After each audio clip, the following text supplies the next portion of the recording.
Texans want to elect judges with integrity and common sense who will interpret the law fairly with the goal of obtaining the most just result. That sounds great. But now this same Travis County District Judge is keeping a big secret. It should raise new questions about the effect of campaign cash that's handed out in the middle of a lawsuit. It seems shockingly unfair. Should judges accept money when they have a case in their court from anyone involved?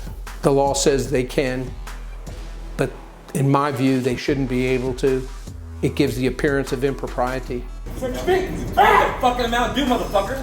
We've tendered the amount due. You have to accept payment by law. Who are you? Remember the high-stakes financial showdown caught on camera in the shadow of the Travis County Courthouse? The sale's already done, man. You can pay your loan and bid like anyone else. It was during the height of the pandemic. We all watched as billionaire real estate developer Nate Paul was denied the right to pay off his company's nearly $6 million debt on a piece of pricey Austin real estate. It was before the foreclosure auction began. This auction followed by others with the very same script, including a foreclosure on the valuable Capitol Grill building on Colorado Street. It's a tricky way to try to steal real estate in Texas. That's what they're trying to do. Nate Paul thinks it's a crime. It's unprecedented in my 15 years of running the business and being a lender, being an owner, being a borrower. We are tendering funds in you to full to pay the loan. You're not accepting it, right? We're gonna. Yeah. So you're refusing to accept the funds, right? You're a fucking fraud. It was Austin car dealer Brian Hardiman who was helping orchestrate these real estate foreclosures for a fraction of the price they were really worth. Hardiman knew that Nate Paul had the money to wage a war in court after all this happened. I can assure you, Brian Hardiman and the other wrongdoers will be held fully accountable. But will they really? There was something Brian Hardiman said on videotape that day that we especially wanted to save. His confidence about what would happen if Nate Paul tried to sue him in this building. Listen very carefully. Go around and go find you a court in this building to come and stop this. Okay. Why don't you try that? So was Brian Hardiman just talking trash? Or did he know something that Austin voters should know about justice here? I've seen the bad calls, and you have to wonder, why do you have all these bad calls over and over again? The law is not on their side, the facts are not on their side, but yet the judges are on their side. Travis County is one of the only counties in Texas that has a centralized docket. Civil lawsuits can bounce from one judge to another. It's not a rotation though, it's a subjective thing. Depends, the courts say, on a lot of variables, like caseload. If a judge asks for a case, there's supposed to be a written record if they do. You get a new judge every time you go up there who doesn't know anything about your case, and somehow they think that's efficient. It's a joke. I smile because I think that's a crock. Fucking amount due, motherfucker. And since those fights on the courthouse steps, a number of Travis County judges have issued critical rulings against Nate Paul. The judges said nothing when a lawyer from Houston showed up and announced he had authority to sell the building to, of all people, Paul's arch nemesis, Brian Hardiman, the guy he was fighting from the very beginning. My name's Randy Howry, and I represent Brian Hardiman. That may have been hard to hear, but Hardiman's lawyer in the Capitol Grill case is Randy Howry. Howry, Breen, and Herman is a successful law firm in Austin, Texas. He's a super lawyer, apparently too super to talk to us. Paul has been fighting for months to see the secret settlement agreement. Seems only fair. It was his company that was selling the property. Just a few days after we questioned the delay in the ruling, it came down, and Judge Meacham said the document could remain a secret. She won't let us see the secret agreement between all the parties to the lawsuit, but Nate Paul. What does that tell you?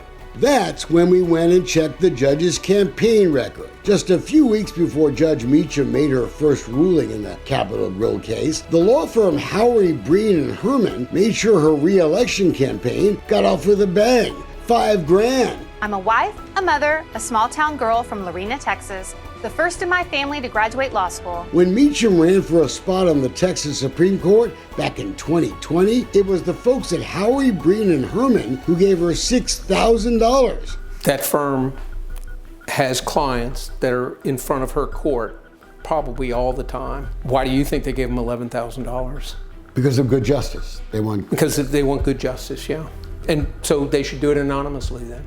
And when we checked the campaign records of other judges who opined on key rulings in this high-stakes Austin real estate fight, they took campaign cash from Hardiman's lawyers too. So it's fair to ask, did that tilt the scales of justice? The law says they can. In my view, they shouldn't be able to. It gives the appearance of impropriety. The best analogy I can give you is at a high school football game, if before the game, the other side gives the referee $100, and during the game, the referee makes a bad call. Why do you think the referee made the bad call? Was it a bad call, or was it just unfair? The Houston lawyer who went to Austin to sell the Capitol Grill building was Seth Kretzer, and he said he was acting with the authority of a Houston judge, Ursula Hall. Kretzer had been granted court powers to collect a $9 million debt owed to a company called Princeton Capital by two other companies that Napol owned much of the stock in. But Kretzer used his power to raid bank accounts of companies that didn't owe the debt, hundreds of thousands of dollars. Now he had sold the Capitol Grill building. To this day, we do not know how much money Kretzer even made in the deal. It's supposed to be public record. Even Princeton finally went to court to get Kretzer to stop collecting money for them because they had already settled the case and had gotten their money plus some. And Kretzer, he hadn't given Princeton a penny of the money he had already collected. We pressed the issue last October. You can see all that on October 31st in the public filing. It'll answer every question you may have.